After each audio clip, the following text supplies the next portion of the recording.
자녀의 성공적인 진학 아는 만큼 보인다. 교육전략가 진로전문가 김혜영의 톡톡 2021 대입 수시 전략입니다. 오늘은 학교생활 기록부와 내신 등급 비율에 대해서 제가 말씀드리려 하는데요. 보시는 바와 같이 제 이력은 이렇습니다. 그동안 또 잊어버리셨을까봐 제가 한 번 더 가져왔습니다. 제가 아들을 영재교육원 과학고 카이스트, 우리 모든 어머님들이 바라는 이런 코스죠. 이 코스로 이끈 엄마다 해서 많은 축하 세례를 올 초에 받았었습니다. 자, 아들 고마워. 네, 그래서 아들에게 양해를 구하고 제가 고등학교 생활기록부를 보여드리려고 합니다. 오늘 이 시간 말고요, 다음 시간에 기대하셔도 좋습니다. 확 달라진 생활기록부 교육부 홈페이지에 있는 거죠. 자, 학교 생활기록부에는 도대체 무엇이 들어가고 어떻게 구성되어 있어요? 제가 아무리 질문을 해도 아시는 분들이 없습니다. 여러분, 우리가 적을 알고 자기를 알아야지 지피지기면 백전백승이죠. 도대체 학교생활기록부가 뭐길래 수시에서 그렇게 절대적으로 중요한 팩터인지 한번 살펴보도록 하겠습니다. 자, 보니까 저 10가지가 들어있네요. 10가지가. 10가지 중에 인적사항, 학점사항, 출결사항 이런 것들은 뭐 기본인 거고요. 자격증 인증 취득사항 이런 것도 있어도 그만 없어도 그만입니다. 수상 경력은 많을수록 좋죠. 진로 희망사항 이 학생이 1학년, 2학년, 3학년 고교 3년 동안 진로 희망이 일관되었나 아니면 이렇게 바뀌었나 이런 부분들입니다. 이 부분에 대해서도 참 이렇게 찬반 양론이 많죠. 왜냐하면 일관되게 꼭 좋은 것만은 아닌데 바뀌었으면 또 왜 바뀌었는지를 자소서에 써야 됩니다. 그러다가 그 사유를 쓰다가 보면 이제 자기를 PR시킬 그런 이제 공간이 없어져서 문제가 좀 됐었죠. 그래서 진로 희망사 아마 이 부분을 대학에서도 많이 미반영하겠다, 이제 점점 없애겠다라고 하는 걸로 알고 있습니다. 창의적 체험활동, 자동봉진이라고 그러죠. 자율활동, 그리고 동아리 활동, 봉사활동, 그리고 진로활동 이렇게 4가지 교과학습 발달사항이 그거야말로 이제 내신입니다. 몇 등급을 받았는지 또 그 교과에 대한 세부 능력 및 특기사항을 또 우리 교사님들께서 적어주게 되어 있습니다. 그리고 본인이 그동안 고교 3년 동안 해왔던 독서활동 1학년 때, 2학년 때, 3학년 때 뿐만 아니라 1학년 때 각 과목별로 어떤 독서, 2학년 때 각 과목별로 그 과목에 해당하는 연관되는 어떤 독서, 3학년도 마찬가지고요. 그래서 이 정말 자소서가 학교생활기록부가 굉장히 두꺼운 학교생활기록부를 가진 학생들을 보면 도대체 어디서 차이가 나나 보면 바로 창체활동하고 왜냐면 뭐 자동봉진이 많은 거죠. 동아리 활동이든 어떻든 봉사활동이든 그런 게 많으니까 두꺼워지고 또 세부 능력 및 특기 사항이 또 많다 보니까 두꺼워지고 독서활동이야말로 그건 본인의 의지입니다. 독서활동만 막 열장 채우는 학생들도 있어요. 그렇게 해서 제 아들 같은 경우는 25페이지였습니다. 총. 이 정도면 좀 많은 편이고요. 일단 20페이지가 넘었다 하면 좀 많은 편입니다. 그리고 일반적인 학생들이 15페이지 미만으로 됩니다. 그리고 행동특성 및 종합 의견이 있었죠. 자, 학교생활기록부에서 가장 중요하게 보는 게 무엇이에요, 교수님? 라고 저에게 묻는다면 아무래도 내신, 내신이 교과학습 발달사항이었죠. 그 세부능력 및 특기사항 또는 창의적 체험활동, 창체활동도 좀 봅니다. 그런데 대학에서요, 대학의 그 입학사정관원들이 학생이 내는 자소서랑 학생부에서 도대체 어떤 걸 기준으로 평가를 하냐면 오히려 자소서는 굉장히 주관적일 수 있습니다. 근데 학생부는 굉장히 객관적인 자료예요. 그래서 대학들이 바라보는 평가하는 형목 4가지 요소를 우리 부모님들 그리고 우리 학생들이 알아야 합니다. 그래서 거기에 맞춰서 준해서 혹시 학생부는 선생님이 써주는 거기 때문에 자기가 어떻게 만질 수가 없습니다. 거기에 부족하다는 것을 자소서에 녹여내야 됩니다. 자, 대학들이 평가하는 평가 요소 4가지. 오늘 이 4가지만 틀림없이 외워주신다면 제 영상 보람 있습니다. 학업 역량, 전공 적합성, 인성, 발전 가능성. 제가 여기 30, 30, 20, 20이라고 써놨는데요. 이건 이제 보통의 대학들이 이렇게 하고요. 어떤 대학은 학업 역량이 40%, 전공 적합성이 20% 이렇게 약간의 비율 차이는 있을 수 있으나 이 네 가지 항목은 거의 맞다. 어떻다고요? 학업 역량, 전공 적합성, 인성, 발전 가능성. 자, 학업 역량은요. 이미 학교생활 기록부에 다 있습니다. 예. 이미 제가 바꿀 수가 없어요. 역량은.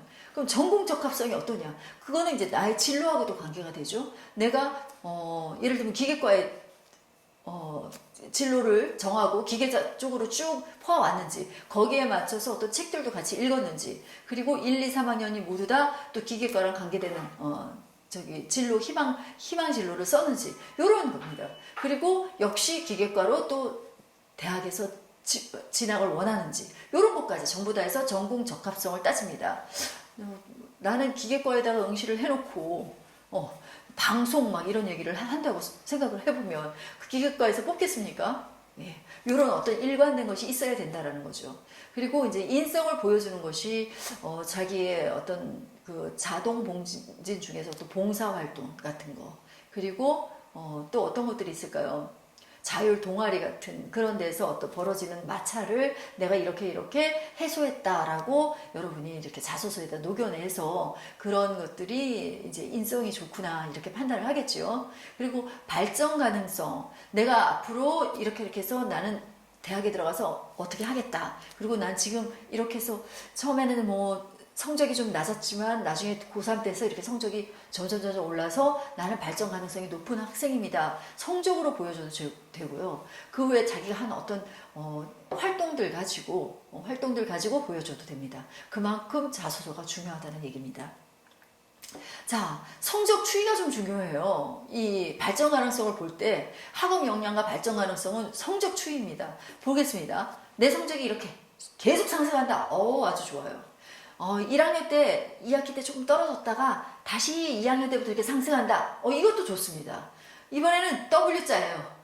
내려갔다가 조금 올라가는 듯 하다니 좀 다시 떨어졌다가 다시 해서 3학년 때는 다시 올라간다. 이것도 괜찮습니다. 또 이번에는 1, 2학년 때 쫙 올라가다 2학년 때 슬럼프 빠지다가 3학년 때 다시 막 이렇게 상승을 합니다. N자를 그립니다. 이런 거 좋습니다. 아니 나는 처음부터 그냥 비행기를 납니다. 계속 1등급만.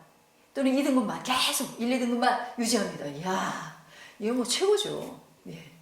제 아들 같은 경우에는 N자를 그렸었죠. 1학년 때 조금 1학년 1학기 2학기 때는 어느 정도 높았다가 2학년 때 그냥 수직으로 떨어집니다. 관심사가 다른 데 있었어요. 예.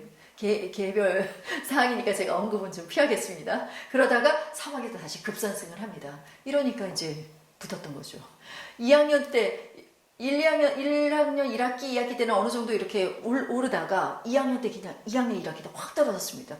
요렇게 세 개의 학기를 이렇게 평가를 해보니 30등 안에 들었습니다. 그래서 다행히 조기 졸업 해당은 됐으나 조기 이수에 해당은 됐으나 어땠어요? 열심히 자소서를 썼지만 그 성적이 이렇게 확 하향이 되는 걸 보고 대학에서 뽑아줬을까요? 네, 거의 많이 떨어졌습니다. 그래서 이제 우리 아들이 굉장히 뼈에 사무쳤죠. 성적을 올려야 되겠구나 해서 3학년 때 정신을 차리고 이제 가겠다. 1, 2등급으로 주요 과목들을 깔으니까 어때요? 그래서 모든 학교들이 또 다 뽑아줬습니다. 그래서 이런 것들을 보면서 성적 추이가 중요하다. 그 반대도 있습니다. 1학년 때 처음 들어갔을 때 중학교 때 잘해서 성적이 좋았지만 점점 내려가요. 이런 학생 어디에도 안 뽑아줍니다. 그러면 어떻게 해야 돼요? 예, 정시 들어가야죠. 정시로 들어가서 수능으로 결판내야 됩니다. 자, 또 어느 정도 2학년 때 오르는 듯 하더니 다시 3학년 때 꼬꾸라집니다. 이런 것도 좋지 않은 현상이고요. M자를 그립니다. 올라갔다 올라갔다 다시 내립니다. 이런 거 안 좋아하겠죠? 또 거꾸로 N자 거꾸로 내려갔다가 살짝 오르는가 싶더니 3학년 때 내려갑니다. 또는 아예 바닥으로 깁니다. 일관성 있게 1, 2, 3학년. 자, 뭐 결론적으로는 맨 마지막에 올라가느냐 맨 마지막에 밑으로 내려가느냐에 따라서 이 자소서 1차 서류평가의 당락이 결정된다 해도 과언이 아니겠습니다. 자, 그렇다면 고교 내신 등급 비율이라는 게 있어요. 교수님 내신 등급 비율이 뭡니까? 하고 어머님들께서, 학생들은 아주 잘합니다. 근데 어머님들이 잘 모르시죠. 그래서 제가 이렇게 표를 준비해 가지고 왔는데요. 그러고 보니까 뭐 4, 7, 12, 17, 20 이렇게 뭐 외웠던 것 같아요. 아니 41, 23, 40, 60 이거였나? 또 아리까리 합니다. 자, 보겠습니다. 하나는 등급 비율이고요. 하나는 누적 비율이에요. 등급은 내가 100명이 있을 때 겨우 4명만 1등급을 주겠다라고 하는 겁니다. 2등급은 7명만 주겠다. 그러면 누적을 했을 때 내가 11등을 해도 2등급 안에 든다는 거 아시겠죠? 그렇지만 2등급인 학생은 총 몇 명이에요? 겨우 7명. 1등급은 4명. 합쳐서 도합 11등을 해도 2등급. 이렇게 했기 때문에 누적해서는 이제 41, 23, 40, 60으로 가지만 또 누적이 아닌 총 토탈 인원수만 따졌을 때는 4명, 7명, 그리고 12명, 17명, 20명 이런 식으로 가는 거겠죠. 100명을 기준으로. 자, 아직도 잘 이해가 안 간다라고 하시는 분이 있을까 봐서 제가 그래프 준비했습니다. 이렇게 그래프. 그래프를 보니까 요 제일 제일 왼쪽에 해당되는 4%, 그 다음에 7%, 그리고 12%, 그 다음에 제일 중앙 피크, 제일 포션이 넓죠. 여기는 20%, 그리고 거꾸로 다시 17, 12, 7, 4 이렇게 아주 정규 분포 곡선을 그려서 우리가 이 과목별로 등급을 다 환산하는데요. 전체 등수가 아니라 과목별로 다 환산을 한다는데 포인트가 있습니다. 자, 과학고 같은 경우는 한 1등급에서 4등급 정도면 그 카포디지유라고 하죠. 심지어 카이스트에도 들어간다. 자기가 4등급에서 좀 이렇게 성적 추이가 안 좋을 때는 조금 단계를 낮춰서 뭐 포스텍이든 또는 뭐 지스트든 이런 데로 가든지 아니면 연세대 고려대로 가고요. 1, 2, 4등급 안에서 이제 성적 추이가 좋으면은 그리고 자소서 잘 쓰시면 거의 카이스트에 들어간다라고 봐도 되겠습니다. 자, 내신 등급 내신 등급 퀴즈 들어갑니다. 제 설명을 잘 이해를 했는지 보겠습니다. 가장 많은 인원을 차지하는 등급은 어디일까요? 네, 정규 분포 곡선의 제일 꼭대기 등급이 몇 등급? 5등급이었죠, 5등급. 비율 한번 보겠습니다. 20%가 전부 다 5등급입니다. 우리 반 모두 중에 또는 우리 학교 전체 중에 20%에 해당되는 20%면 굉장히 많은 인원수죠. 그 인원수가 전부 다 5등급에 해당됩니다. 만약에 100명이다. 우리 전체 정원이 전 학교 정원이 100명이다. 그러면 그 20%에 해당되는 학생이 몇 등까지 있죠? 60등까지 있는 거죠. 40등에서 60등. 이 굉장히 많은 인원수인데요. 전부 다 5등급이다 라고 생각하면 되겠습니다. 두 번째 퀴즈 들어갈게요. 이거 조금 어려울 수 있는데요. 전체가 100명이라고 가정을 했을 때 우리 아들이 24등을 했어요. 자, 그럼 내신 등급 몇 등급입니까? 24등. 정답은 4등급이죠. 4등급. 왜요? 여기 보시면 23등까지만 3등급이고요. 24등부터는 4등급입니다. 그럼 선생님 너무 억울해요. 우리 아이는 24등 했는데 어떻게 40등 한 아이하고 똑같이 4등급입니까? 하나도 억울해할 것 없습니다. 왜냐하면 등급 자체보다는 등급에 도대체 4.1등급인지 4.2등급인지 정확하게 보고요. 그 성적의 원점수를 보게 되어 있습니다. 그래서 원점수상 얘는 4등급이지만 앞쪽 아이구나, 4등급이지만 뒤쪽에 들어가 있는 학생이구나, 이런 것들을 이제 입학사정관원들이 파악을 하게 되죠. 그래서 하나도 억울해하지 마시라. 예.